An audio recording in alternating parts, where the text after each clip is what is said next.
You are about to enjoy a Firearms Radio Network podcast.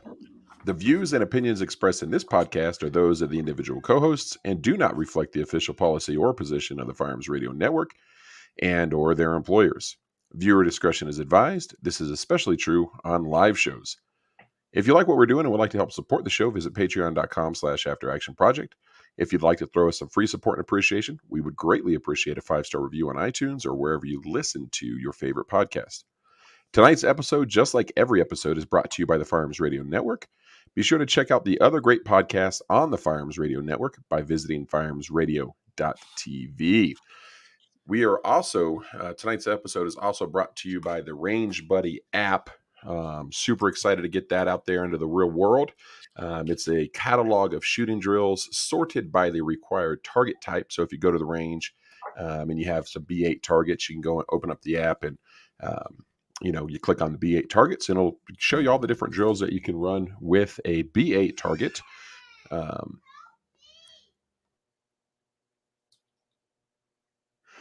Great. I'm going to have to edit out the hysterical kids right now.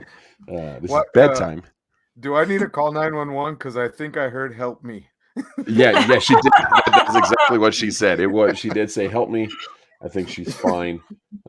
She was just stuck at the top of the stairs because we have a baby gate there. So that humor is brought to you by my oldest daughter, Ashton, who is awesome, except for bedtime sometimes. So hopefully I'll edit all that stuff out. Maybe not. We'll get it going. Right. But the RangeBuddy app, it's a catalog of shooting drills sorted by target type. So if you have the B8 target, you go in there, it'll show you the different drills that you can run using a B8 target, as well as break down those drills.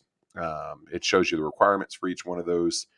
You can sort it by the target type or filter it by skills. So if you want to, say you have an IDPA target and you want to work on draw to first shot reloads, you'll choose those skills and it will show you the different drills that kind of work on those, that work on and focus those drills. It has a training log in there, an integrated leaderboard for the different shooting drills, as well as a training log. So you can go back and you can actually see how you performed on those different drills that you shot. And the coolest thing about this app is the RangeBuddy virtual instructor portion of that app, which is like taking a buddy to the range with you in your pocket, right? You use it with the different command targets. You can download and print some free command targets from the app itself, or you can use the command targets like Tom Given uses for the casino drill. That style target. In the app, you open it up, you tell it the different shapes or numbers or colors that you want it to give. It will randomly choose one of those commands, follow it up with a par time that you set. That way you can kind of challenge yourself on some speed and accuracy. You can add shoot or no shoot images in there. So if you want to work on visual stimuli and reacting to a shoot or a no shoot image, it does that. All kinds of cool stuff. I feel like I could talk about this for the entirety of this podcast, but check it out for yourself. RangeBuddy.App.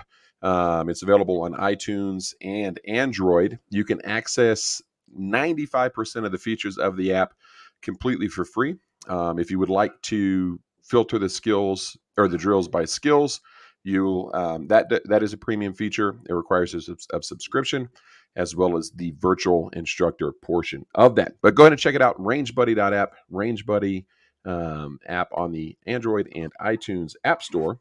And besides listening to me rant about that app, Andy, what have you been up to? What's new in your life in the past few weeks? And then we'll kick it over to our guests.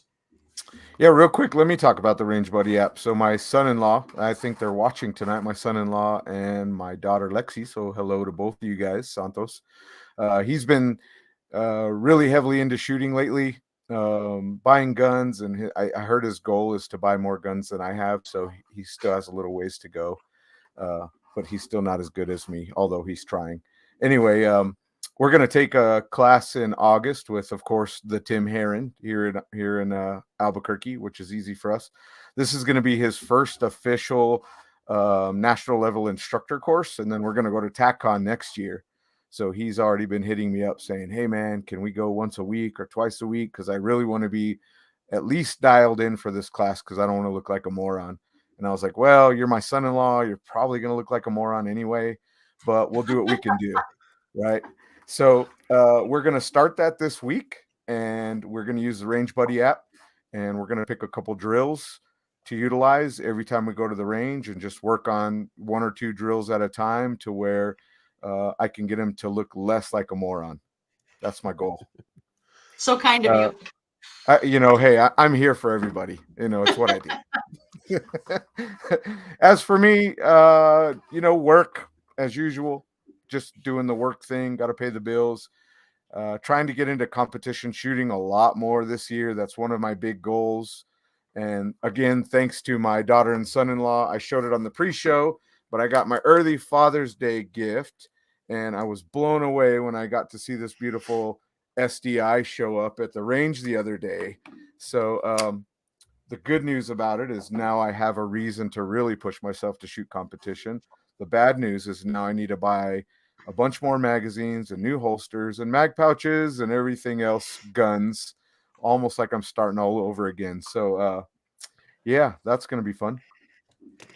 Speaking of holsters, man, you should try running that thing in one of these bad boys. Look at that. Oh, no. That's like that. Check that out. That's a fanny pack right there. Oh, my gosh. So, my off-body carry choice. I actually have a fanny pack, too. I used to, hate on them, but now I actually use one, and it's very comfortable. Very comfortable. Teal with pink donuts on it. Nice. Yeah, this is the Verdict's SOCP fanny pack of sorts. Mm-hmm. And for my full-time job, it allows me to carry that around and interact with several thousand guests on a weekly basis, and they're none the wiser. And it had me I was on the range today, and I was like, man, I wonder what my draw to first shot is. And I meant to get it out there on the timer today. I just, Andy knows me and batteries, and the battery in my shot timer was dead. So, what was it like? If you could guess, what was it like? 4 minutes, 20 seconds, something like that? Dude, I bet you I would bet that I'm under 2 seconds. Hell yeah! Look at him shaking his head. Yeah, that's my goal. I believe right now I'd be under 2 seconds, and I think that I could get it if I cheat it and I start with my hand on the zipper. Right, I think I could be close to the 1.6, 1.7 mark if I push myself. So I'm going to start. Walk around all day with your hand on the zipper? No. Only on the range for the gram. Right. That's when we do all the cheater stuff. Right. Like all of these sub 1 second draw to first shots that we see out there on the Instagram. That's not. Those aren't real life times. I just need Instagram times. That matters, right? The Instagram. That's it. Yeah, exactly. And then if all this fails, I'll just speed up my video. Have you guys seen I Pronounce You Chuck and Larry, Adam Sandler? Oh, it's been a long time. Kevin James. Yeah. So remember the part where, so basically a little part of the little background of the movie, I guess, Kevin James's wife dies in the movie, so he needs to get insurance for his kids. So he asks his buddy Adam Sandler to play a gay husband so they could get married. And then the inspector comes out and he's got that fanny pack, and every time he reaches in and zips it open, reaches in and grabbed his gum. That's what I see Jeremy now every time. Just saying. Never know. Health insurance is health insurance, bro. Exactly. Awesome. So, Stephanie, introduce yourself to our listeners. Tell us a little bit about yourself, and what got you into firearms training. Hey guys, so my name's Stephanie. I'm a police officer. I've been a police officer for 13 years. Just hit my 13th year anniversary 2 weeks ago. Out here in Southern California. I started in the city of Los Angeles, worked primarily in the area of Watts. Spent 2 years on a tactical team there. Did a lot of shooting, always been passionate about shooting, but haven't always been good about it. Not good about it, had good at it. Until I took some classes where the instructors really took the time to explain in detail, or explain in a way that helped me understand better, and kind of just lit all sorts of light bulbs in my head. First one being Drew Estelle of Bear Solutions. I had been shooting for, I want to say 6 years already, and I was already on the tactical team that I was on, right? So here I am, big bad Stephanie on the tactical team for a major, police department. And not because of the class, but my friend took me to a match and I found out I sucked, right? I got the floor just thoroughly mopped with me by kids, 14-year-old shooting her dad's gun, right? I'm like, it wasn't even like, oh, I did horrible. Like, I finished dead last behind everybody else and very, very far behind everybody else. So I quickly got to see the reality of I had a lot of room for improvement. So I took a Pistol 1 class, partly because I wanted to see what the instructor had to say, and partly because my friend was hosting the instructor. I didn't really expect that much because, again, I'm big bad Stephanie on a tactical team, right? And the way that he explained things just lit up all sorts of light bulbs for me. And I remember in the class thinking, like, holy moly, if I had been taught this way from the beginning, I would be so far better off than where I am now. Right. Since then, I've been doing a lot of training, taking a lot of classes, doing a lot of competing, and I have just seen my skill level grow tremendously. My passion, yes, is in shooting, but even more so, it's in taking my experience and being able to translate the process of shooting to people in a way that they can more easily or better understand, so that they can ingrain the technique and perform it consistently to give them the speed and accuracy that they desire. Hey, real quick, I just want to say I met Stephanie at in Dahlonega, Georgia, over at Quest 22 with Tim Heron, AJ Zito, Brian Hill, and Jedi. And let me tell you, she is no slouch at shooting. She smokes me by far. So super impressive. I would love to take a class with you and actually be a student of yours. But I wanted to celebrate something with you. You recently gained a nice little patch here recently. Why don't you tell us about that? Which patch? Oh, well, tell us about all of them. Let's see. Which patch? Are you talking about the bridesmaids patch for Jedi? Yes. Oh, that's another Stephanie. That's not me. No. I'm talking about your black belt patch. Didn't you just get black no, belt? No, not yet. I'm still working towards that one. Sure. Okay, now I'm gonna have to go back and look. I guess we got to edit.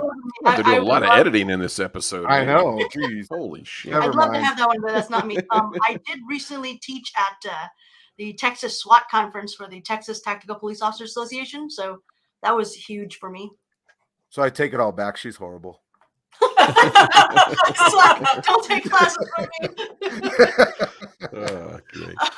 No, so I haven't earned the black belt patch yet. I'm still working towards that. I've been super busy. Let's see, since we last spoke, I taught a women's competition class in Maui. That was awesome. I taught a women's handgun class in San Luis Obispo. Both of them are beautiful locations. And it was awesome to see just a bunch of motivated women come out and train. But one of probably the biggest thing I've done so far in my teaching career is I was invited to teach at the Texas Tactical Police Officer Association's SWAT conference. So I put on a performance handgun class out there with two of my partners from my other training company, Raven Wing, and we spent the day teaching a bunch of Texas cops and Texas SWAT dogs how to be better with their handguns, and we got really good feedback so far. I haven't seen it all yet, but by the time I got back to the hotel, I was already invited to teach again for next year. So something I'm very proud of, and I'm really looking forward to next year as well.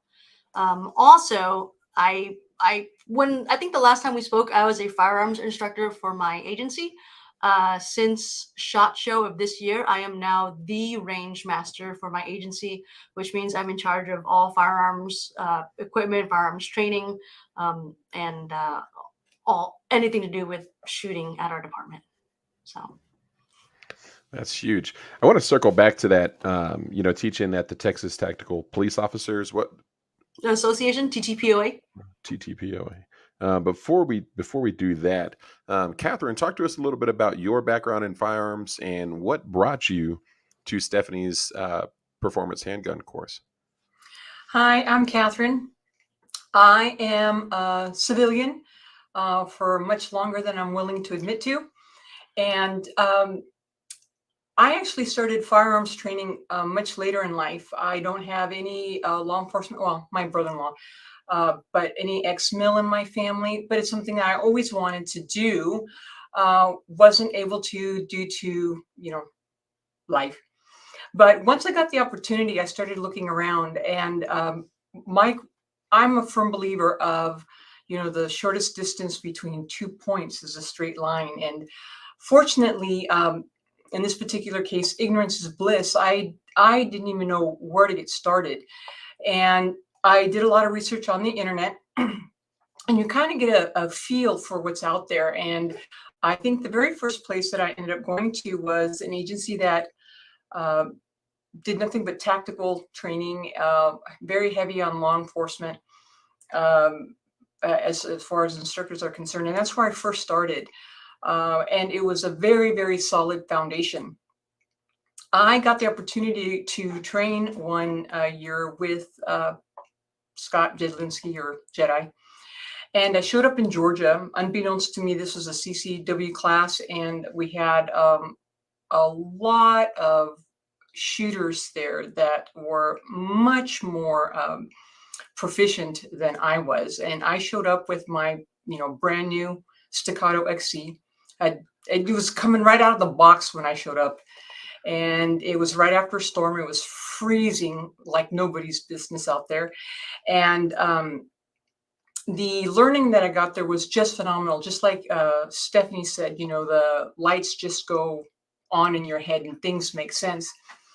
And before I knew it, the class was over. I am proud to announce that I received a patch. And I received a patch from Jedi because I didn't quit.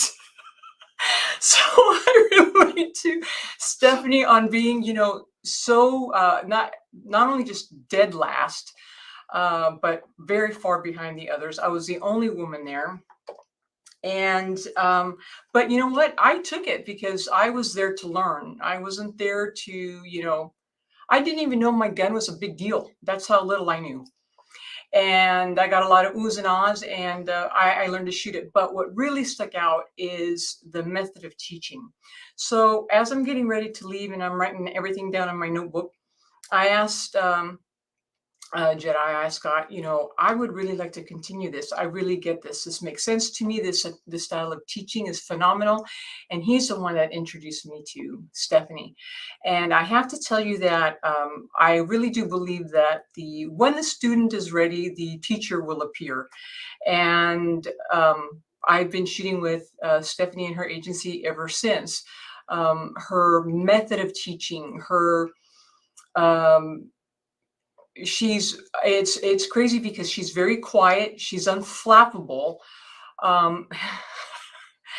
and rain or come shine, but what she says, it's true. She's unflappable. And I think he's shaking his head at the quiet part. Yeah, I was like, wait a minute, Stephanie quiet?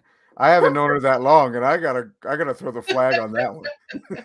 No, every once in a while, when she's gotta, manipulate the range and has to yell, you have to turn around and say, wow, that's a lot of voice coming out of someone so quiet.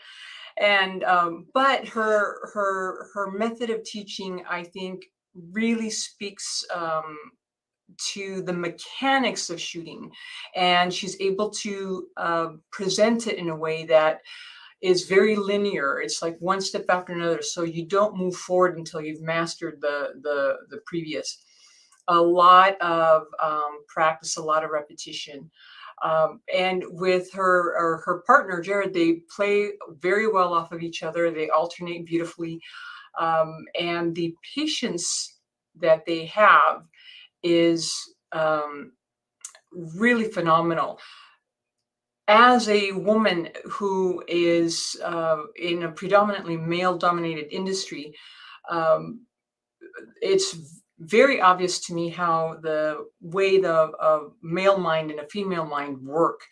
And a lot of the times when I ask a question, I have to explain what it is that I'm trying to communicate. Whereas with Stephanie, it just clicks. More importantly, she can almost tell me what it is that I was about to ask just based on my performance. So that, in a nutshell, is my career. I've taken a lot of handgun classes. I really do believe in following up group class with a private class. You take in so much information at one time that you just can't retain it. So following up with a private class, you get to reinforce, just go over everything one-on-one. They get to spend that extra quality time with you to really break it down specifically to you. And the level of attention that you get is, I just think, worth every penny. I highly recommend it. I wanted to follow up on, and I'm sure Andy has the same kind of question. So the first handgun you purchased was a Staccato, and the first firearms course that you took was with Jedi? Well, my very first firearm was a Glock. Was a Glock. But then again, the shortest distance between 2 points is a straight line. And it became very clear to me what my deficiencies were. One of them is managing recoil. It stinks. I hate it. And so when I started to look around, I started asking questions about, okay, well, what guns have the least amount of recoil? If recoil is an issue, fine, I'm not going to fight it. What guns are out there that handle recoil for you? And someone said something about Staccato, and I said, okay. I have a house in Arizona. So the next time I was there, I just went to the local gun shop, Scottsdale Gun Club, and it literally jumped out and hit me upside the head. Right on the case. That's awesome. And they really tried to talk me into a couple of C2s and, telling me, I think this is a better gun for you. And I said, I'm sorry, this one's mine, wrap it up. And that's awesome. Yeah, it's a beautiful, beautiful pistol. You have a couple, right? I have one. Oh, you have one? The tuxedo? No, I have that's your deal. A black one. That was a custom order through my department. And then I got my lucky husband one for our wedding too. That's awesome. That is awesome. Let's talk about performance handgun, and then I have some notes that I want to circle back to specifically for Stephanie on getting the recommendation and the nod from Jedi. But talk to us a little bit, Stephanie. Talk to us a little bit about performance handgun. What are the requirements? What are students expected to know coming into that class? And then I'll leave it at 2 questions today. Normally I go on like 5 or 6, but yeah. Required gear and what should students know prior to showing up for that class? So the purpose of, we can answer that by first knowing what the purpose of the class is. The purpose of the class is to take a shooter who already has the foundations down. So we're not teaching you how to shoot, but teaching you how to shoot better, how to be more efficient, how to find that speed and accuracy. So the audience for this class is not a new shooter or somebody who's never taken a handgun or a formal handgun class before. So you do have to come in with basic firearms knowledge, the ability to shoot safely. And I do ask if you've ever taken like a formal handgun class before, because if you just bought the gun, haven't even shot it out of the box, and you want to come to a performance handgun class, can it be done? Yes, but the class will not serve you in the best way possible because you'll be stuck trying to figure things out while everybody's moving along. And I've been in that position before where I take like a super high speed class. And this was like years ago when I was still trying to figure out like what is what, right? I took a super high speed class, and to this day, I can tell you like I had a really good time and it was really fun, but I cannot recall what I learned. And I'm going to give them the benefit of the doubt and say that it was because my brain wasn't primed or wasn't ready to receive the information that was being taught. Either that or it was just a fun class like adult Disneyland and there was nothing taught, right? I don't know. I can't tell you. So I want to avoid other people running into that same issue because I'm not here to take your money, right? I'm not here to get rich on this. I have a job that pays me very well. My passion is in sharing the information so that everybody else can also love shooting as much as me. And if I can put it in a way that you can easily understand it, you're more apt to enjoy it, right? And hopefully enjoy it as much as me. So the audience is people who already know how to shoot or people that shoot well, right? I come in, I find out what your deficiencies are or where you have room to improve. And then we're going to attack where you can get the most gain for the least amount of effort. Is there a certain minimum standards that are there certain minimum standards that the students must meet prior to enrolling? Like they have to be a B class shooter, C class shooter, shoot a sub 3-second build drill? No, so there is no minimum standard. What I do require is that they have gone through some sort of formal handgun training before, like a basic firearms class. In the classes that I put on before, there's a wide range of shooter skills from mediocre to like former special forces guys, right? There's some really high level people. And the way that I run the class is I identify the needs of each person and then seeing where I can get them the most gain, right? And then I work with each person individually down the line. So everybody gets a little bit of one-on-one attention and we work specifically on the thing that you need. So if you're here or you're here, right, we're going to take the whole class to here. Does that make sense? So Yeah, absolutely. No minimum standards, no B class, no nothing. Just don't, know what you're doing with your gun. That's it. Makes sense. Catherine, talk to us a little bit about the gear that you shot. Sounds like you showed up with the staccato. Talk to us, go into as much detail as you would like about the gear, your holster, your ammo selection, or keep it as broad as you would like. Hey, I showed up with the staccato. What did you run? Yeah. The XC, like I said, was the first staccato I acquired. I have a couple of C2s. I'm still building those out. But it just feels very, very organic to me, which is really odd because, we're women and they're always like trying to push us away. They're like, it's such a big gun. But revolvers and pink handguns. Yes. Yeah. But so I had I had a Safariland holster for that. We just swapped it out because one, it weighs a lot, and two, with my light, I have a Holosun 509T on it. It kept when I went to draw, it kept sticking. It was very intermittent, so there was like no predicting. But anytime I went to draw, there was just that one time it would just catch. And so we went to Hammer Armament for a holster for that, and I really like it. Very simple. The retention's on the side. It's what is it? Pressure thumb screw.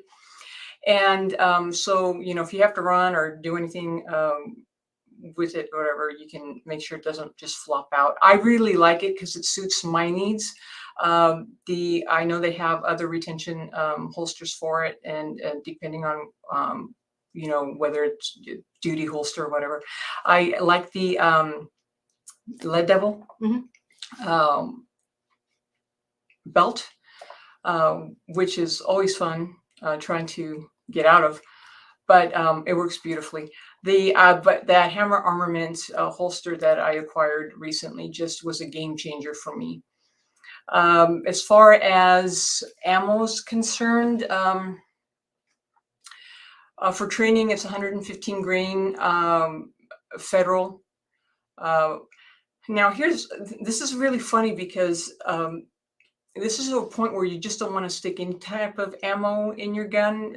It handles beautifully. It takes a lot of abuse, as we got to see when we took it apart the other day.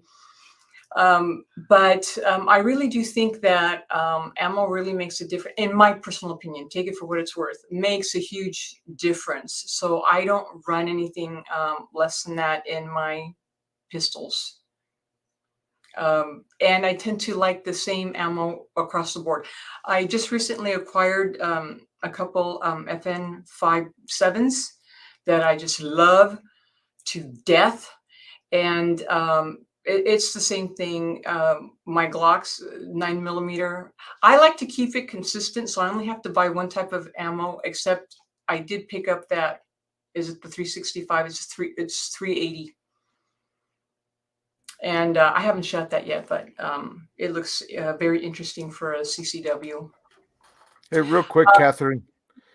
So if I get this right, you got 3 staccatos, a Glock, 2 FNs, and a 365, right? So far, I'm not keeping track or anything.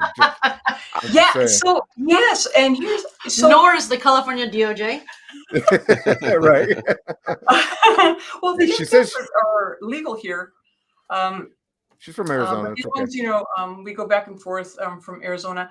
But yes, I actually have a couple of Glocks and Sig Sauer, macro, X macro.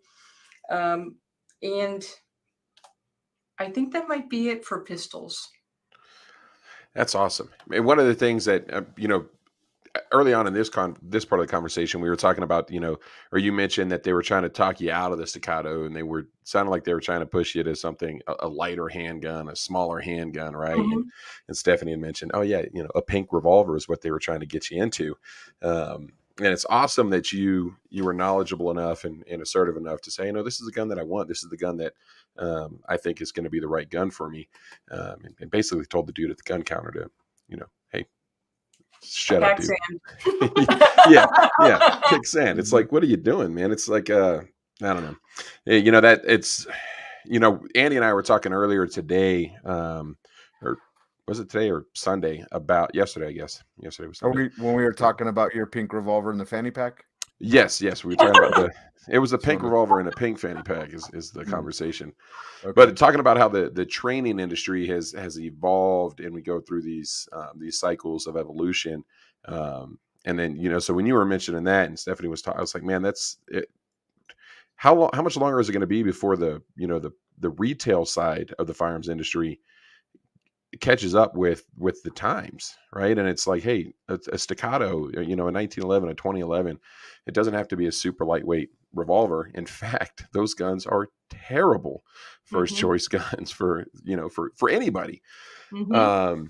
So talk to us a little bit, Stephanie, about how you manage the skill set range and the intentionality that you put into training each student individually. Because that's, that's one of the things that Andy and I really appreciate about one of our favorite instructors, a guy that we've trained with a bunch. So it's awesome to see that same kind of mentality.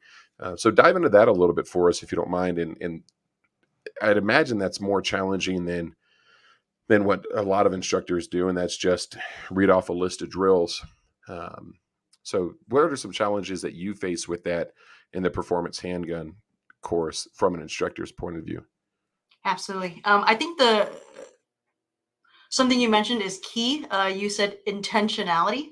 I think going out there knowing that this is what you want to do, like your goal for the class is to find where the student can improve and then attack that, really, really helps. So when I'm doing like a private class or any individual or small group type of things, it's super easy to keep track of, right? I take notes, I recall or have students run cold drills and find out where they could improve most, and then we go from there. If they meet that improvement or make that improvement, then we find out what next we can work on, right? So keeping track of everything. When I go to a bigger class, for example, at TTPOA, there were 19 or 20 students on the line. I'm lucky that I had my partners Mo and Jared with me. So there were 3 of us teaching the class. They're phenomenal shooters. They're also really, really good at explaining things, and we're just totally on the same page with teaching and shooting. So having good partners is key. On top of that, breaking the group up. So we had the opportunity to shoot 20 across, right? The TTPOA offered us 20 stands, 20 students, and while it would have been faster and more convenient to run one single relay of 20 people and have them do a bunch of supervised drills and then, pat each other on the back and go home, easy is not always the best path, right? One of my friends, Jeremiah Sullivan, he was he was in the special forces in the Army, and he does like life coaching and stuff like that now over at Conquer Academy. And one of the things that he says is the hard path is always the right path, or I might have like butchered that up or something like that, right? So if you have 2 choices, the harder one is probably going to be the right thing to do, because kicking back and taking the easy path is the lazy way out, right? So in making the decision to run that class, I said, no, we're going to run 2 relays. Yes, it'll take longer. Yes, it'll be more reps. Yes, it'll be more work on us, but it will allow us to actually watch the students a little closer and actually see what it is that they need help on. Because a lot of times students will come in and they'll say, oh, I want to improve on this, or I want to improve on that. And then when you watch them shoot, you're like, oh, there's this whole other thing that you should probably be working on, which will give you so much more gain in your performance than you even know, right? Like everybody wants a sub-second draw, right? But if you're shooting a competition or you're shooting some sort of drill, how many times do you draw? Okay, well, how many times are you going to reload? How many times are you going to transition? How many times are you going to move from point to point, right? So there might be more to gain working on those things than just the internet famous sub-second draw, right? Sub-second draws are great, but if you weigh it against the other things that you need, where can you gain the most improvement, right? So I think being intentional about how I want to improve the students, being intentional about actually seeing where they can truly gain the most performance, and then actually spending time, a little bit of time with each one of them to start, giving them just a bit of information, right? Not overwhelming them. Here's one thing you can do now to maybe improve your performance. Try it. Let's see how it works, right? And one of the things I always tell students is try this. If it doesn't work for you by the end of class and if you think it's complete like dog poop, don't do it again after class, right? But I do want you to run it while we're here to see if it gives you some sort of performance gain, right? I think this is something that Scott Jelinski says. There's 2 things on the table, speed and accuracy. I think it was Scott, but 2 things on the table, speed and accuracy. And you can't take one and leave the other, right? Because your opponent will have whatever it is you left on the table, right? You got to take both. Just because something feels different to you, right, because it's new, doesn't mean it's going to feel different or uncomfortable forever, right? The only things that matter are empirical data. So if you can consistently do something that makes you faster and more accurate, why wouldn't you do that, right? So in working with Catherine and working with the students, what I do too, part of the being intentional about it, Jeremy, is keeping track of the times. I do this with my law enforcement students. I do it with my private students, big classes, small classes, whatever, right? For big classes, I have to actually have like a template laid out for everything that I want to do, or just have like a giant, just a grid spreadsheet that I can fill in as I go. But being able to show the students, right? First of all, see it for myself where their gains are, but to be able to show the students like, hey, look, I know you said this felt weird, but look how much you gained, right? I had a red dot class last month. I think it was last month at work, and it was crazy. I mean, like one of the students came in and he wasn't doing very well because his fundamentals were shaky. But I worked with him for about 2 hours after the class. He almost didn't even come back day 2. He almost left day 1, right? I said, hey, dude, do me a favor, just chill out. Class is almost over for today. I want you to work with me after class today. Spent 2 hours with him. He came back the next day. The very first drill that we did that day, it was just B8s. I put his score down, and the percentage increase, I was like, bro, it's like, what? I was like, you got an 8,000% increase. Oh, wow. 800% increase in your score, dude. Right? And he's like, holy crap. Then I showed my sergeant just to show like what major improvements this guy's made, right?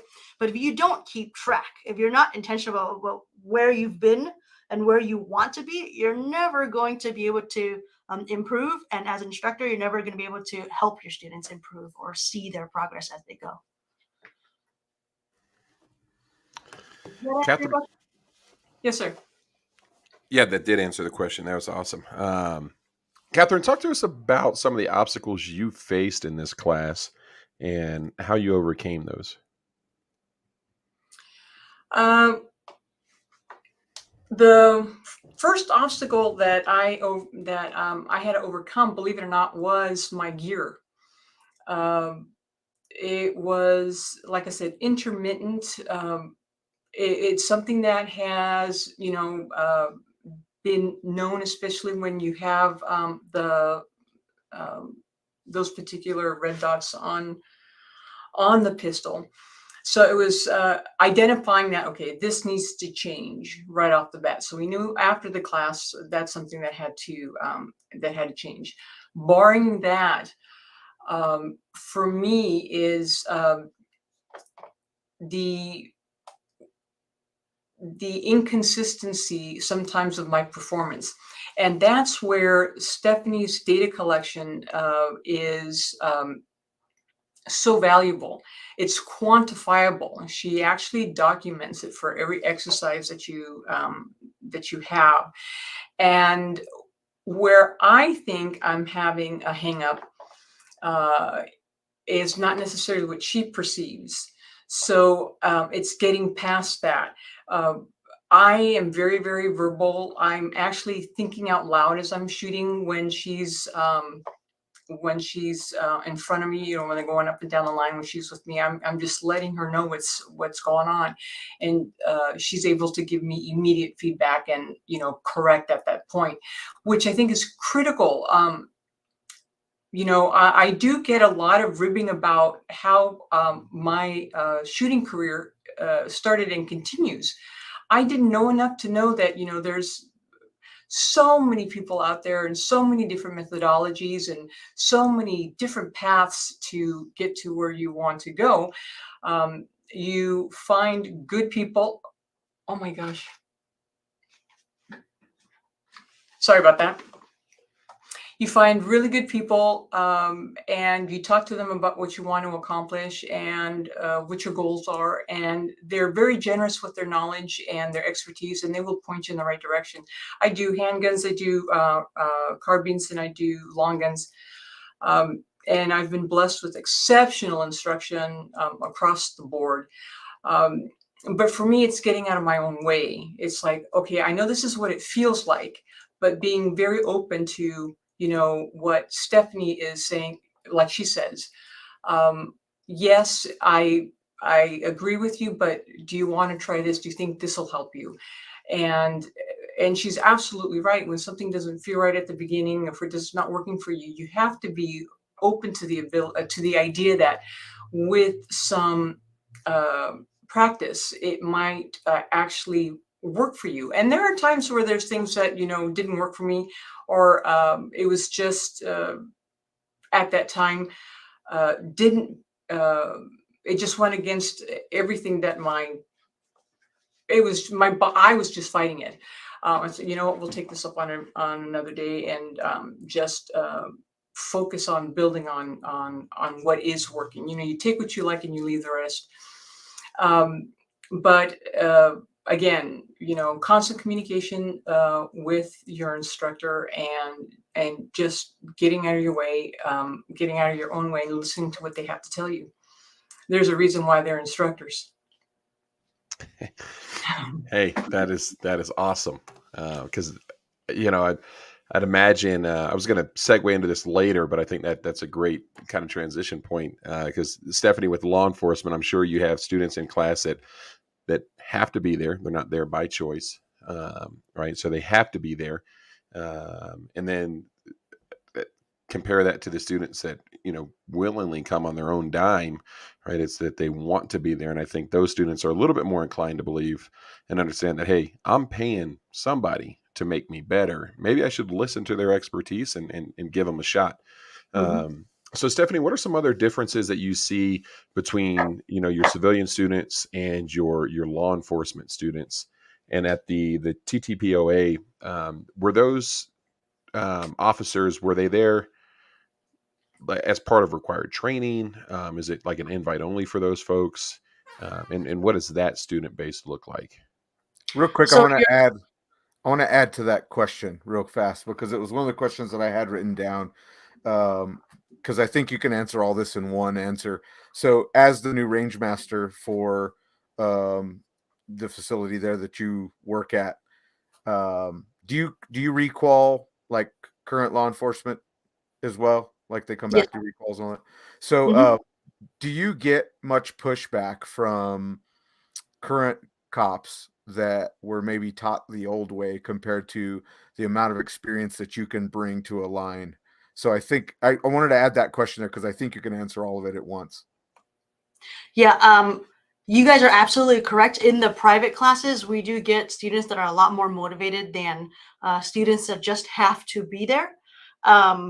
The TTPOA students were there by choice. They either requested to go or paid on their own to go to this conference, and the classes were all part of the conference. This was like the mecca of firearms training. There's just like instructors everywhere, from top tier guys to like little old me. And they used all the ranges in the Austin area and filled up like almost every single bay, and it's just shooting everywhere, right? A bunch of cops shooting. So the people that were in that class were very, very motivated, much more so than your typical law enforcement class. What I do see is that when law enforcement officers come to a class that is part of their required training, where they want to upgrade to say like a red dot, or they want to do a single action transition class so they can carry a 1911 or staccato type gun, they are much more motivated, right? For the perishable skills training, where now they're state mandated having to train, and the state requires you to train like 4 hours every 2 years, right? Every agency I know so far, and I don't know all of them, train far more than that. However, the state of California only requires, I think it's 4 hours minimum, right? Every 2 years, which is crazy. Um, so the shortest perishable skills class I've run is 10 hours. And I have had people come up to me and be like, we have to be there for 10 hours? Doesn't the state only require 4? I'm like, bro, like, you can keep on sucking then, right? In the most respectful way possible. Right? So I do see the wide spectrum of motivations, from when are we getting out of here at the very beginning to let's keep going and people are shooting at lunchtime. All right. So what was the other part of your question? No, I think that answered it. I just wanted to compare and contrast between the civilian and the law enforcement student base, and it sounds like there's a lot of overlap and motivation between whether it's required department mandated training, and training that the officer is going to seek out on their own. Kind of in that same line of questioning, Catherine, talk to us a little bit about your peers in that course. What was that class makeup? Was it, competitive shooters, law enforcement officers, just, run of the mill, John and Jane Doe gun owners? And talk to us a little bit about some of the improvements that you saw from them. in that class, I was very surprised at the diversity of the shooters. I don't recall any law enforcement being there. We had I think an emergency room doctor to my left, and we had this one young kid shooting to my right. He was an electrician, and I think he outshot all of us. I just have a passion for shooting. I will go and shoot every opportunity that I can under whatever conditions there are. And I'm happy to shoot with anybody. This particular class was a little smaller than what I'm used to, which I thought was beautiful. I think a lot of classes, and I'm sure it's due to demand, especially out here in California. Everyone's crawling out of the woodwork trying to take handgun classes, and I thank God for that every day. But I was really amazed at the diversity and how committed everyone was. You know, the camaraderie there between the instructors, which was Stephanie and Jared, is just phenomenal. But as a group of shooters, we were all very, very invested in what they were teaching. But again, they really hold your attention because, like I said, all the light bulbs are going off and things are making sense and everyone's just getting better. And but that one kid, Brandon, incredible. I mean, he was just incredible when he started, and he was even better when he left. I really liked the opportunity. Actually, the whole group. And that doctor, it was really funny. He was an incredible shot too. That was very surprising for me. I think it's the first time I've ever been on a line there where there was an emergency room doctor. And I said, aren't you supposed to plug up holes and not make them?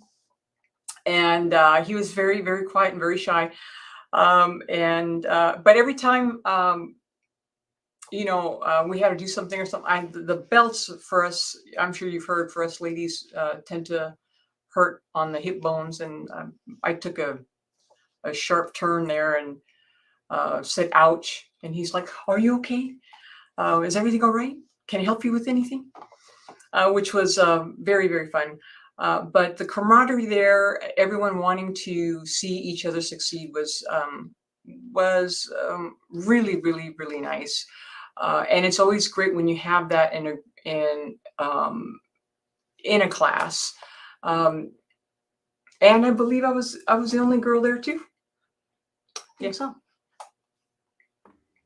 Yeah, I really like to see a lot more of those ladies. Although I really have to tell you that the women-only classes really have an added benefit to someone who's learning and is on a line with nothing but men. Yeah, agree with that. So a lot of times you see on Facebook and all the social media places, California, nothing but anti-gun people and all that stuff. So I just want to say, if you're not into the industry or into guns and firearms, don't let California sleep on you, because it's super impressive, the amount of gun owners and the amount of training that goes on over there. I often wonder of like, man, how can I get out to California and take one of these courses, even if it is with Stephanie? And I'm like, how can I do that legally? And all those questions. And I'm sure she could answer those if I had those questions. But I just wanted to kind of point that out. There's a lot of gun owners in California that I don't think really gets recognized. So that's first thing I want to say. But Catherine, I want to step all the way back to the beginning of the podcast. And if you want to answer for personal reasons, that's okay. But if you have a good answer, I'm even better with that. Why? Why did you get into firearms? You mentioned that you were a late bloomer. So what made you change? What brought you to guns and wanting to learn and gaining all of this amazing knowledge? Oh, wow. Well, I will be very honest with you. I was always fascinated by firearms and wanted to do so at a very young age. This may sound sappy, but it's the truth. My dad passed away when I was really young, and when my mom saw that, I was wanting to get into that field, she lost her mind and begged me to not ever do that while she was alive. And no joke, I did not do that while she was alive. And this may sound very crass, but like 2 weeks after she died, I was enrolled in my very first handgun class. And so I've been an avid shooter ever since.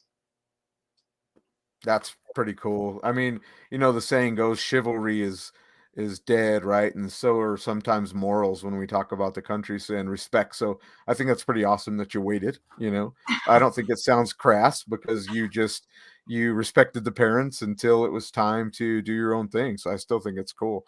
Oh, thank you. What's your favorite part of shooting specifically? Everybody kind of has their favorite thing to do.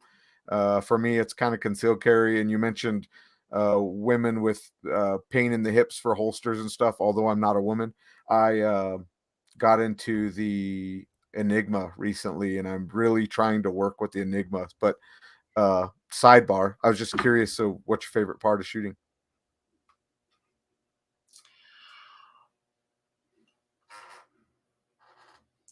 To say everything, I really love guns.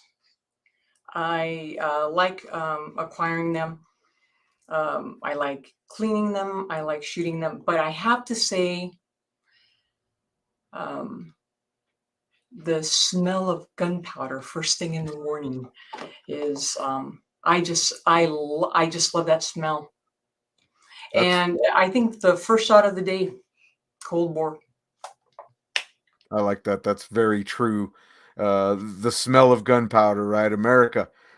Yeah, so I don't blame you there. Stephanie, I want to go over and ask you a question. So, what is the name of your training group? It's called MarishiTen Training. So And that what one does that mean? focuses. So MarishiTen, 10 is like heavenly. So it represents like anything in the heavenly realm in like Buddhist culture, right? Or the Buddhist religion. Marishi specifically is a female goddess, if you will, or the more specific term would be a bodhisattva. She is basically the bodhisattva of samurai. She is typically depicted as an 8-armed deity carrying a different weapon in each hand that rides atop of a fiery boar, which is fitting for me because I'm a cop, right? And she rides into battle before the samurai to blind their enemies so that they can be victorious, right? And the reason that it stood out to me and I felt like it was such a good fit for my company and what I do is that it is all about women, right? We don't need men to come save the day for us, right? Not that I have an issue with men, but women are wholly capable of doing it themselves as well. And the 8 arms with a different weapon in each arm, like, hey, you are a badass. Hey, you can train. You can become proficient in all the things you need to be to take care of yourself, take care of your loved ones. Not only that, you can lead yourself into battle, right? And not have to rely on somebody else to come rescue little old me. So that's where Marishi comes in. I know it's a little hard to say, or not immediately like recognizable to in the English language because it's not English, but it just means a lot to me. Well, sounds like- better than practical defense training now. That's like shit, man. That's awesome though. That is awesome. And I don't think after having that explained, I don't think I've run across a better name for a firearms training group. Thank you. That's pretty awesome. Sorry, Andy, I'll cut you off. Real quick, I do have another training company. So with my partners, that's Raven Wing Limited. And I have 3 partners in that company, and we do co-ed classes. So everything from handgun, shotgun, rifle, low light, night vision stuff, also competition stuff, and what else? Oh, AK-47s. I myself don't shoot AK-47s. I've never shot one before. But those guys really, really know what they're doing with it. And I just want to give a shout out to Mo, Ethan, and Jared. Without them, I would not be where I am today. They make me a better instructor because they are such good instructors. They make me a better shooter because they're such good shooters. None of them are military or law enforcement, and they outshoot me any day of the week. Like it's like quite embarrassing how much better they are than me, but it just pushes me to be better. Right. And if you're going to ask where Raven Wing came from, Warhammer 40K. It's a video game, I think, or some sort of game. I do not play it. I'm just regurgitating what they said. That's perfect. We got to get them on the show, I think, next. So put a bug in their ear that we'd like them on. Yeah. So Jeremy mentioned that exactly thing. So I was thinking about like, I was about to ask you like something like, hey, so what does MarishiTen stand for? And then I was like, it's probably pronounced horribly. So I'm just going to let her say what it is. So that was fine. Yep. That's about the only smartest thing that I think about on the podcast. Just saying.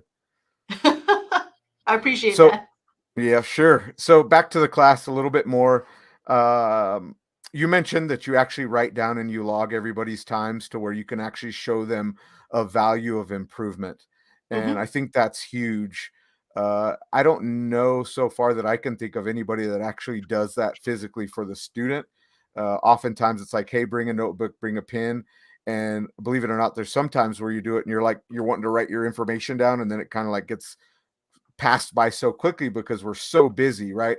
And you don't really have time, and you got to kind of like walk over there and kindly tap the instructor on the shoulder and say, hey, can you tell me how good I did on that one or how bad I did on that one? And by that time, it's kind of like starting to fade away. But I think that's really cool, and I like that as a standard.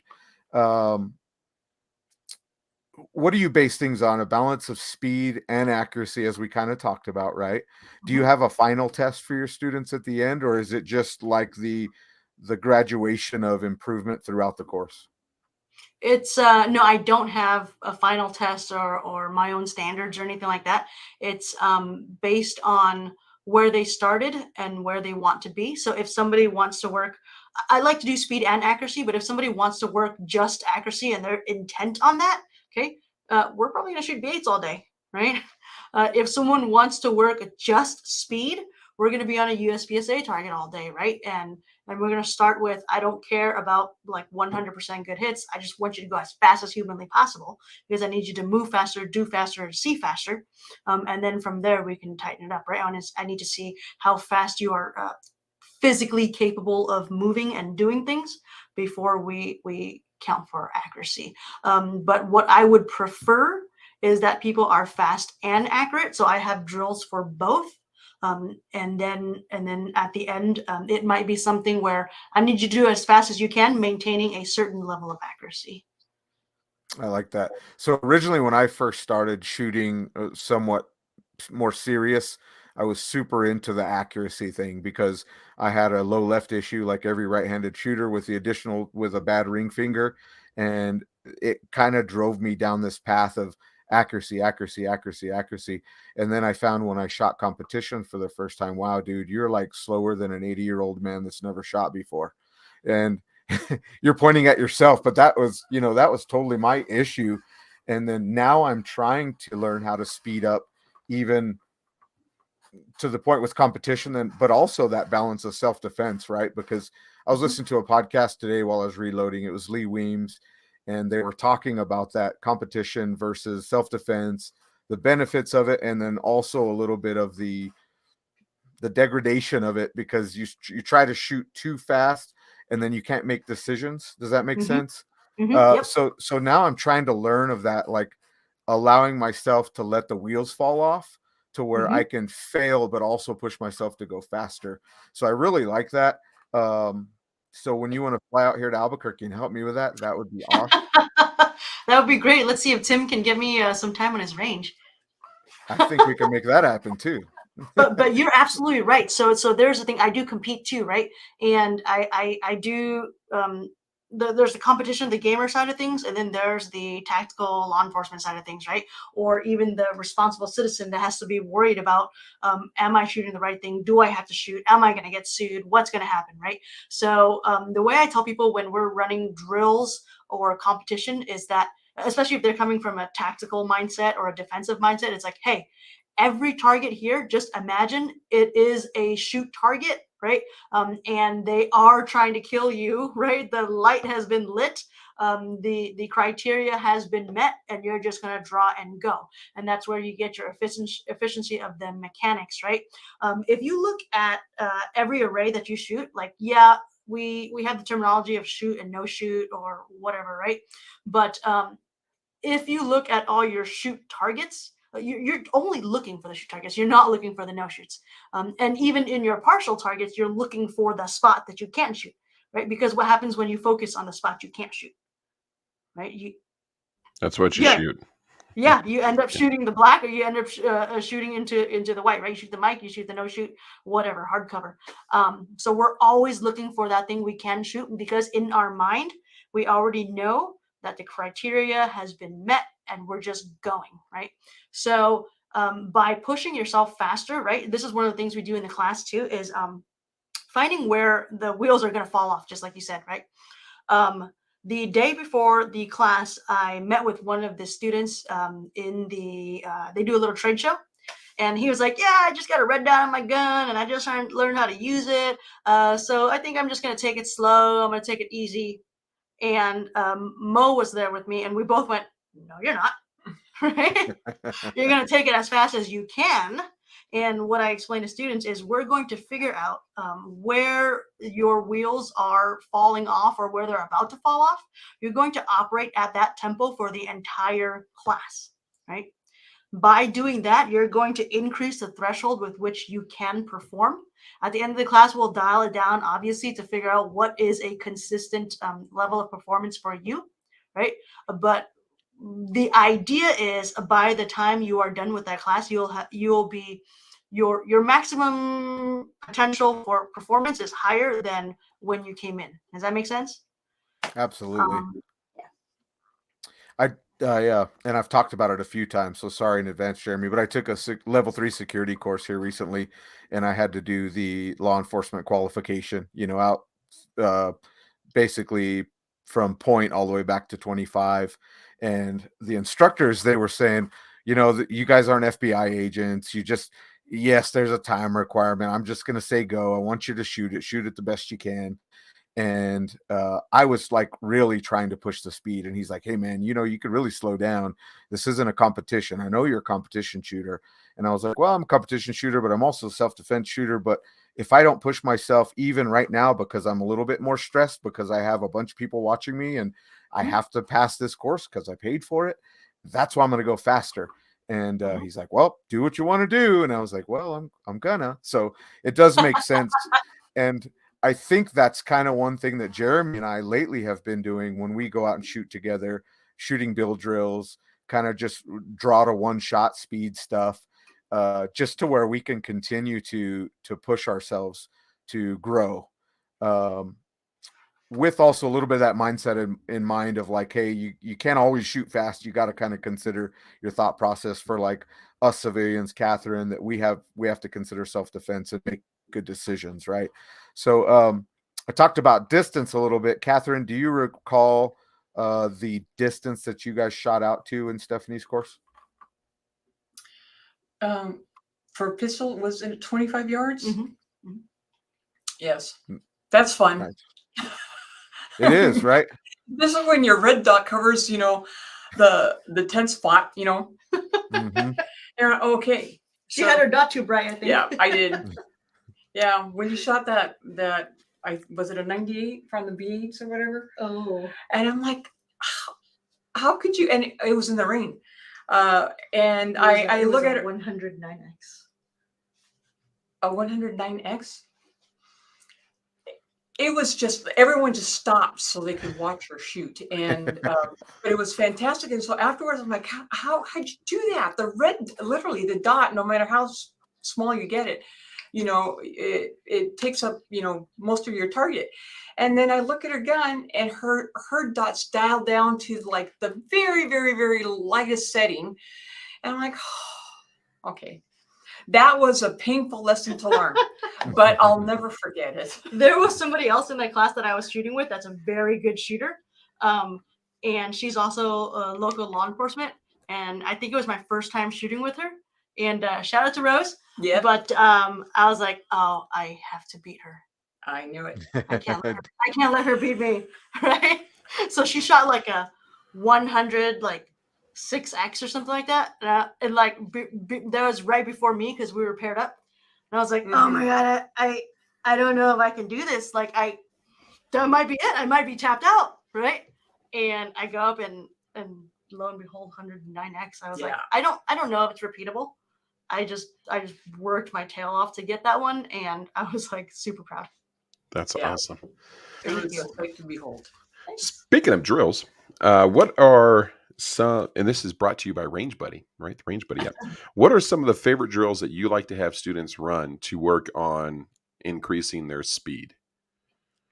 What I really, really like is either the bill drill or if we're trying to get a little more complicated, like 2 reload 2. Because 1 reload, 1's easy, right? You pop a shot off, reload, pop another one off. Your grip can be complete, can be very poor. Shooting 2 or more requires proper. Having to repeat for consistency, that's much harder. So those are probably the 2 that I do default to. For speed. In Raven Wing, we do have our own standards. So there's a couple drills. Actually, Catherine just got me these drill index cards. And we didn't know, but our drills are actually on here, right? The first one's called, we'll go with this one first, unkindness. So you have 1 IPSC target at 5 yards, and it seems pretty close, right? But from the holster, you draw and shoot 2 to the body, and then 2 to the head. So attack, control, right? And then you do a quick reload, then you go 2 to the head, down 2 to the body. So it's about doing everything as efficiently and as perfectly as you can. Using JJ's attack and control type stuff, but also being perfect, right? You can't mess up on anything. And the attack shots, you really have to attack. You cannot be lazy about any of it. So super intentional. The other one we have is called Treachery. It's 3 targets. One's at 7 yards in the center. The target on the left is at 15 yards. Target on the right's at 25. From the holster, you draw, fire 2 on each A zone in any order, except you cannot start with the 7-yard target that's in the middle. So you have to pick one that's 15 or 25 and go from there. The key to that one is shooting according to your vision, right? Obviously, the 25-yard one is going to, you still have to be fast on all of it, right? But shooting without over confirming. When the screen saver goes on like that, do you guys still see us? Does anything happen on your screen? Or? Yeah, we still see you. No issue on our end. Okay, cool. So you still have to shoot within your vision and your ability, but no sooner, right? So not rushing your shot, but no later than you recognize that dot on there in order to make time, right? What was the time requirement on unkindness? So on unkindness, I believe it's 4.5 seconds. Whose drills are those? So these are Raven Wings. These are the guys that I teach with, Warhammer 40K. So I'm gonna say it right now because Jeremy's gonna ask you right now if he can add those to the RangeBuddy app and name them under Raven Wing. Yeah, totally, bro. Totally. Add it to my notes. I will send you an email too and get this all squared away. Or get you squared away with the info. We do have a patch that you can shoot for. You guys are far away, so if I'm ever out there, if you're ever over here, you can shoot for the patch. Let me talk to the guys to see if they'll accept a video for the patch. But it's really cool. It's leather. I mean, it's cool to earn a patch, but that one also looks really cool. That's cool. Yeah, I'll probably throw that up on the app, and then I'll run it for the featured drill. I think right now I have the Pearl drill by Carry Trainer. I don't know if you guys have seen that one, Mickey Such, his drill. So I'll probably run that up in the middle of the month as the featured drill for the end of May and half of June. That's That'd be awesome. sounds like an awesome drill to run. Oh yeah. I did want to. I want to touch on something real quick earlier that I thought about between competition and law enforcement, right? Where if you learn to see and shoot fast, right? The key being seeing, right? You don't necessarily have to shoot every target that you see, right? If you can automate your shooting process, right, then you can leave your bandwidth open to make decisions. And those decisions being, is this the right target? Do I have to shoot? If I miss, like what's behind it? So all the problem solving stuff, right?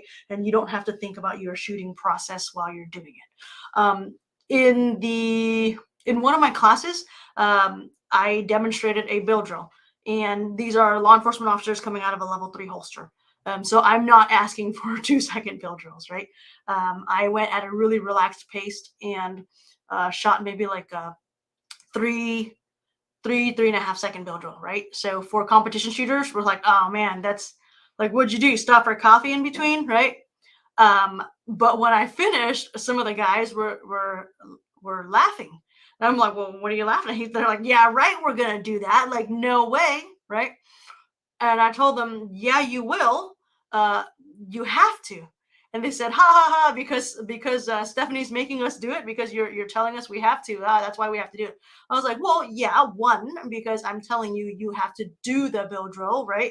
Not necessarily in the speed that I did it in, right? Not any record-breaking speeds either, but you need to shoot it as fast as you can accurately.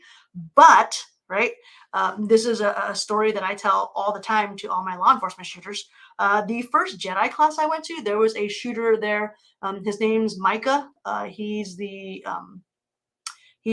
friend of Ravenwing, and no law enforcement, no military. He shot the bill drill in 1.74 seconds. Wow. Right? That's a little bit faster than Tim shot it into the freaking head zone. Yeah. Have you seen that? It was crazy too, right? So that's freaking phenomenal. Nice.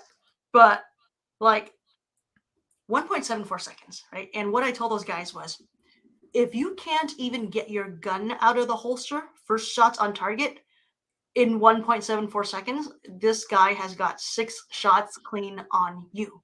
A zone is vital organs, right? So if you do this bill drill in class right now, right, and you push yourself, you get a high five, you get kudos from me, right? I'll tell you did a great job. But when you get out to the field, if someone does their 1.74 bill drill on you, let's say Micah had bad intentions, what do you get, right? And they're like, what do you get? A flag draped coffin and a 21 gun salute, right? Mm-hmm. The laughing stopped right away, right? I'm really good at being a Debbie Downer, but the laughing stopped right away, and they're like, oh shit, well, okay, maybe we need to get our A game on, right? So I think a lot of people forget that it's not just about learning how to shoot. When you are shooting tactically or when you're shooting defensively, there is a reason and a purpose. And that reason is to get yourself and others home safely at night. Because there are people out there who are looking at every cop like they are a shoot target. They're looking at every innocent civilian walking around like they are a shoot target, right? So you're already behind the curve, because you have to think, is that a shoot target or is that not a shoot target? You're already greenlit for them. You're behind the curve. So you need to act faster, think faster, see faster if you want to go home safely at night. I really like that. Again, going back to the Lee Weems podcast that I watched, and I actually reached out to Lee because I wanted some clarifications on this. And, I don't know if Lee will ever listen to us, but because I think he's been on the show before, and I'm not poo-pooing on him, but they were kind of talking about on the bill drill, it's a little difficult because every target's a moving target, right? So if you draw and shoot 6, there is that issue of this target is likely going to be moving, what's behind it and all those things. But my thought process kind of the deal was, if I have the ability to shoot a fast build drill, whatever fast means, obviously not 1.74 for me, but a fast build drill for me, if I can do that in training and I transfer that over into law enforcement, even civilian, and I have those fundamentals that are built up enough that I have the ability to do that on the range, it should also benefit me to be able to do somewhat of a fast shooting drill, quote unquote drill, in self-defense, right? And that's kind of was my thought process on the deal too. And I get it. You can't just light somebody up every chance you get. But here's the thing, going back to Clint Smith, right? What does Clint Smith say? If you're going to draw your gun and you've made the decision to shoot, how many rounds are you going to shoot? Well, statistics show you're going to shoot till the gun's empty, right? So for me, I don't know, maybe a fast build drill is a good method of training, because you're going to fall back to your lowest level of training, right? I just think maybe it is a good method also to kind of think about it in another way, because nothing's absolute. One of the things that there's a degradation of skill too. The number, I don't have hard facts on it, but I heard it's somewhere around 30%, right? So if you can shoot, 6 rounds clean in 2 seconds, maybe you can shoot 4 rounds clean in 2 seconds, and that's what you need to neutralize the suspect. There's the that conversation is always seems to follow a conversation or a demonstration of skills where somebody just blazes the build drill in 1.74 seconds, and then the conversation shifts to, well, you're shooting faster than you can think, and you're shooting faster than you can process. And for me, it's like, hey, the person that cannot shoot fast will never be able to shoot faster than he can, right? Like you can't magically go fast, gain those skills in the middle of needing them. However, the guy that can shoot a 1.74 build drill, he could probably slow it down if he needed to, right? Like so we just assume that just because people assume that, oh, he blazed a 1.74 build drill, he's never going to be able, and then all of a sudden he traded his ability to process and make the decision to shoot. He traded those skills and abilities for the 1.74 build drill. And it's like, it's not an either or thing.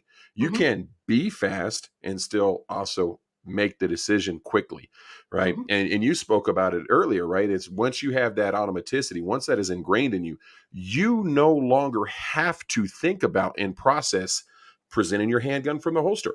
If you can get that sucker out in a second, that's one less thing that you have to worry about, which frees up your brain power to do the other stuff. Like as you're getting that gun out of the holster, instead of thinking about, oh my God, I got to get the gun out of the holster. Now you can think about, as you're presenting the gun, what does this guy have in his hands? Is it a gun? Is it a cell phone? Is it a knife? Am I going to have to take up the slack on the trigger?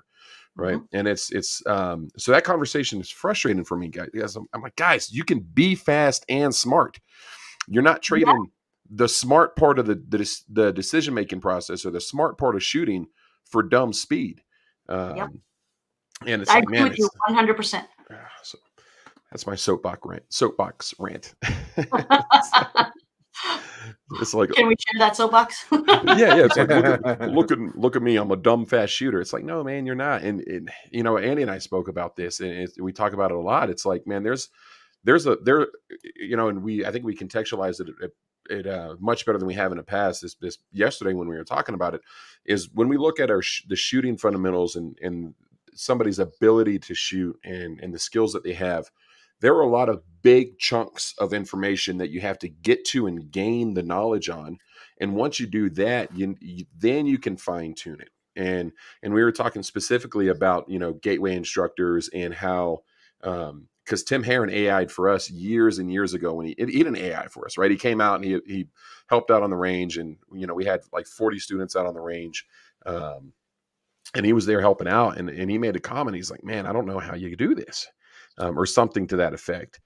And it's because the vast majority of our students were brand new to the thing, right? And there was a whole lot of information that they did not have that the intermediate or even like the like the high-end beginner student has once they get to, you know, the Jedi course, right, or the TIM class. And there's a whole lot of information that they have, and we have to kind of get over this thing where it's one or the other. It's a whole lot, man. I would sure love to be able to get my gun out and get my first shot, get my gun out of the fanny pack and 1 second flat, so that I have the half a second that it's taken everybody else to do it to free up some thinking. So that soapbox turned into a rambling rant there for a while. Andy, what do you got for us, man? You want to take this home? Sure. Gosh, it just makes me sick every time we have to bring up fanny pack. I'm just gonna mail fanny packs to you. Just please don't pair it with a pair of Crocs. Yeah, convenience. No kidding. That's the only thing you're allowed to wear with a fanny pack is Crocs. I believe flip flops. So I was going to say, and I believe him on the Crocs thing, but I've seen him at Home Depot, and he wears flip flops and shorts, and it's not a pretty sight. I'm just saying. Also carry pepper spray and a knife in there. Heck yeah! And his lipstick. And a rape whistle, just in case. In case Andy gets too close. Exactly. I mean, that red hair is kind of sexy, just saying. Oh, yeah. Creep up on me in Home Depot talking about he needs life insurance or something. Indeed.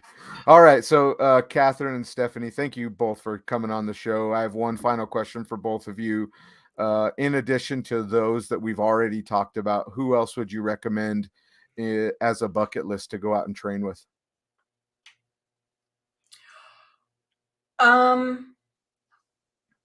I would say AJ Zito. Oh, yeah. Very good one. The gun whisperer. What do you think, Stephanie? Yeah. If you haven't, my personal bucket list or just for people? Whoever you want. Okay. I mean, your bucket list is going to probably be for people that you'd also recommend your students to go to. So just saying. Yeah, if you haven't trained with Tim Herron, if you haven't trained with Scott Jelinski or AJ Zito, like those three guys, they put love into it, man. They will explain it in ways that you have never heard before. They are so dedicated to you growing as a shooter that if you don't train with them, you are doing yourself a disservice. And then obviously my company and Raven Wing, which is also my company. If you're looking for people to train with, come out and train with us. Our goal, we just kind of had like a realization yesterday that everything we do, the goal is to move the process of shooting into your subconscious so that you don't have to think about it anymore. You can leave all your brainwidth to problem solving. Check us out at RavenWingLimited.com. Check me out at MarishiTenTraining.com. We just want to give you the good. Always like the good. Catherine, when are we going to see you out there teaching courses? Hey, you never know. That's right.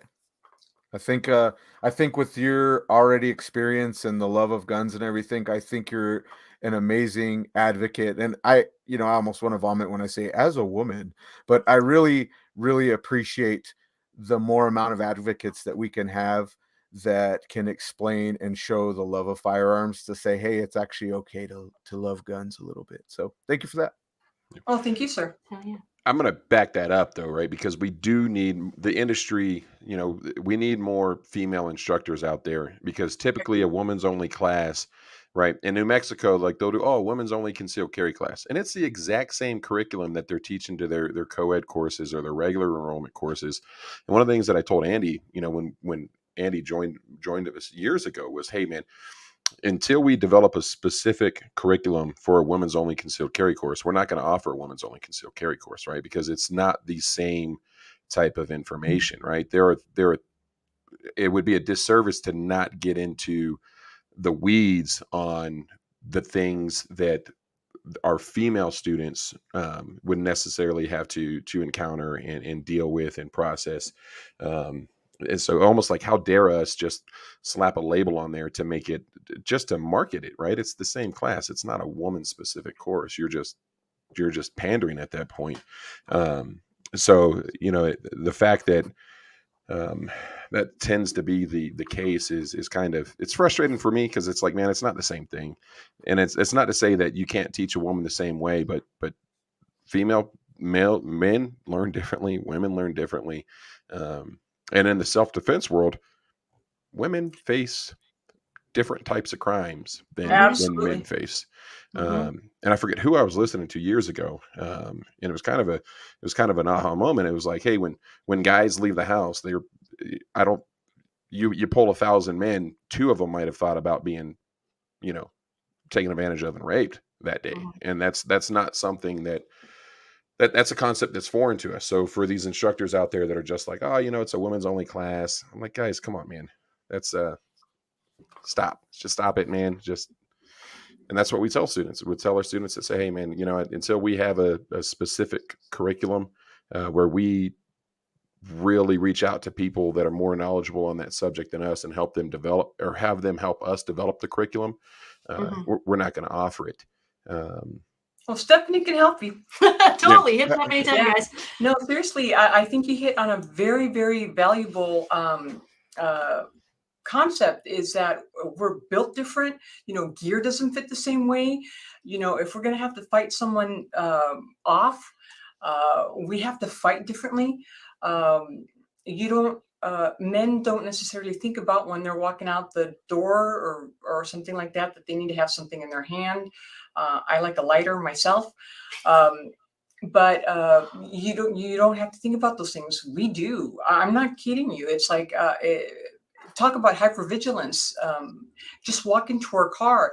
And in today's society, when you're meeting up with a group of friends, you're not always going to be escorted out to your car, which I think is just one of the best things I think a man can do for a female friend, sister, daughter, mother, whatever. Because, men who are predators know how to seek out their prey. And, I've had to teach my daughter how to swagger because, you have to, even if you are terrified, you can't act terrified, and these are things that aren't really considered, in a lot of classes. But everything that we have to do defensively is very, very different, albeit, a chokehold, is very effective from both sexes. But, we have to be able to get in that position to be able to take someone out. It would be more readily available or feasible for a man, even someone of my stature and my weight. A male just is going to be stronger, generally speaking. Yeah. I want to cut Andy off because I know he has a follow-up, but you mentioned that swagger, and that reminded me of the first William April course that I took. And one of the things that he discussed was how these women's self-defense courses, how they did a study on them, and the results were somewhat surprising to a lot of folks, but Dr. William April, he wasn't surprised by it.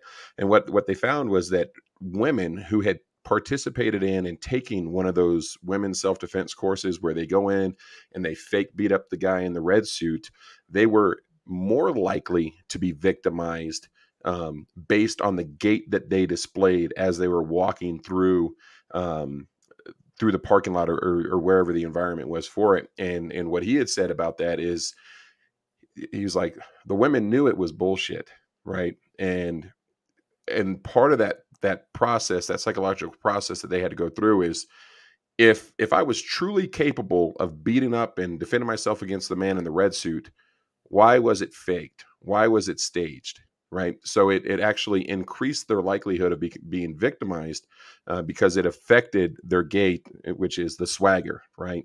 And one of the main reason I want to get my daughters into jiu-jitsu is because they say it changes their swagger. Right. They carry themselves differently. So Andy, I want to kick it back to you. I know you said you had a follow-up. Yeah, I was going to mention. I know you guys are trying to wrap up, but I do want to touch on two things. Okay, so we have plenty of time. Thank you. So the process for shooting, it's always going to be grip that gun good, right? Get your good sight picture, good press, done. The process never changes, right? Because a gun is a gun is a gun is a gun. What changes is how you relay that information to women, or how you make it relatable to them, right? So when I was teaching one of my women's classes, how to put the slide back in a battery after you conduct a chamber check, right? You don't want to just gingerly push it back forward. Now you're not overriding the recoil spring, right? What I told them was push it firmly, and I'm still getting people that are just like riding that slide gingerly forward and their gun's not going fully back into battery, right? So I'm like, ladies, when you do everybody's laundry in the house, right, and they refuse to fold it, how peeved are you? But since you're the lady of the house, you fold it anyway, right? And then it's in nice piles on the couch, and then nobody puts it away. How much more peeved do you get, right? When you put that laundry away, how are you shutting those drawers to let everybody know that I just put all the laundry away and you guys didn't help me, right? And they're like, oh, passive aggressive, firm, right? And after that, I got full compliance on that fully full back into battery slide. That's really smart. A good way to do that. I was going to mention earlier, William April, but also I watched a podcast with John Lovell a long time ago. And he said that he had some college female friends that came to him and said, hey, we want you to teach us how to defend ourselves, basically with hands on, for something like, let's be honest, rape. And he said, I'm not going to do that. And the response was like, why would you not teach us? And he says, you got to understand that you want me to teach you something that I have to put you in a position that I have to do to make you get out of it. And that's a really tough situation for me to be able, because you understand like what I have to do to try to do that, to show you how not to do that. And so it reflected back to me on this whole discussion about women's only courses. And as far as the gait and the swagger, my wife can tell you, so we grew up pretty rough and super poor. And even in small Albuquerque, it's a pretty rough little town. And if you cross over, basically we kind of joke about when you go south of I-40, you got to change your swagger. And my wife is like super nice, professional. She's been a district sales leader and service leader in like beauty places and all this. But as soon as we go south I-40, we walk into Walmart and everything changes about her. The first lady or even guy that kind of just stares at her, she'll be like, hey, what's up? And I'm like, whoa, hey, so, and it often will be north of I-40 and I'll be like, hey, we're north of I-40, stop it. We just kind of joke because that's where that's where she grew up, with south of I-40. So it is such a true thing. What you said, Catherine, is that gait, that swagger, that alone is a huge thing to help. And so I think we need to have you back, Stephanie, sometime down the road and talk about a women's only course. And we're going to probably just let you have the floor so you can teach us a few things. Kind of on the last thing that you mentioned about the whole drawer thing is amazing for me when I have somebody, and sometimes it's women, most often, riding the slide and stuff. I'll say, stop, hold on a second. Let me ask you a question. Who's the boss of this gun right now? And they go, me. I'm like, well, then show me you're the boss of the gun and run that slide like you mean it. And, okay, and then a little bit of that confidence there. So that's one thing that I do. But yeah, let's get you back on the show and let's talk about a women's only course so we can get some more knowledge. Awesome. Can I do one shameless plug? Heck yeah. On May 20th, I know you guys are in the New Mexico area, but just in case you have anybody in the LA area listening, on May 20th, I do have a women's self-defense type class coming up. And it is hand-to-hand combat. So it's all those things that we just like poo-pooed, right? However, the lead instructor was one of my old partners at LAPD. She is a female that is about my size, and how big or not big I am, right, Andy? And she trains in jiu-jitsu, Krav Maga, Muay Thai, karate, her whole life, right? And so she's highly skilled at these disciplines. She fights competitively in the law enforcement realm and outside, so against like other actual fighters and not just cops, right? And she uses these techniques, every day in her day-to-day job as a police officer, successfully, I might add, because she takes the bad guys to jail, and she's she hasn't gotten like severely injured or anything like that in a fight, right? So she knows what she's doing, and she's able to explain it from the perspective of an average sized woman, right? And it's not like you said, this staged like, oh, I'm gonna beat up the red man, and these unrealistic like techniques or anything like that, like hiya or whatever, right? It's gonna be stuff that she and I know to work. Nothing super complicated. It goes back to my philosophy of where can you get the most gain for the least amount of work, right? What are the simplest, quickest things you can learn that leverages technique and your body weight or your body function to help you escape a situation where somebody's trying to overcome you, right? It's not this crazy like, oh yeah, you're gonna mess up the bad guy, rip his throat out, da da da da da, whatever, right? It's like, what's going to be the most realistic thing. So that's going to be May 20th in the city of Montebello. If anybody wants to get in touch about that, go ahead and email me, Stephanie at MarishiTenTraining.com, STEPHANIE at MARISHI10TEN.com. I would love to get that information to you. Thanks for giving me the time to say that, guys. Yeah, I appreciate it. And I didn't mean to poo-poo all women's self-defense courses. It's just typically the ones that are taught by the out-of-touch dudes. I think if you're going to take a women's self-defense course, it should be taught by a woman who's actually demonstrating the techniques. There's the Jackson Winks gym here in Albuquerque. They put on a phenomenal women's self-defense course and series of courses. And it's taught by some female instructors. I think Holly Holm is usually in there teaching. So it's one of those things where it's the real deal. But you're not going to find me teaching, have Andy come out in a red man suit and, do the, boom, poke him in the eyes and run away type of deal. That's I'm so disappointed. If you're in Albuquerque, I promise I will let you I'll let you poke Andy in both of his eyes. So He's gonna be like this. Yeah.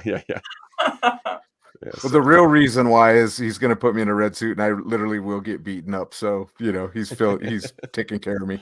Yeah. He keeps picking on me for my fanny pack, but yeah. Awesome. Hey, well, it's your life.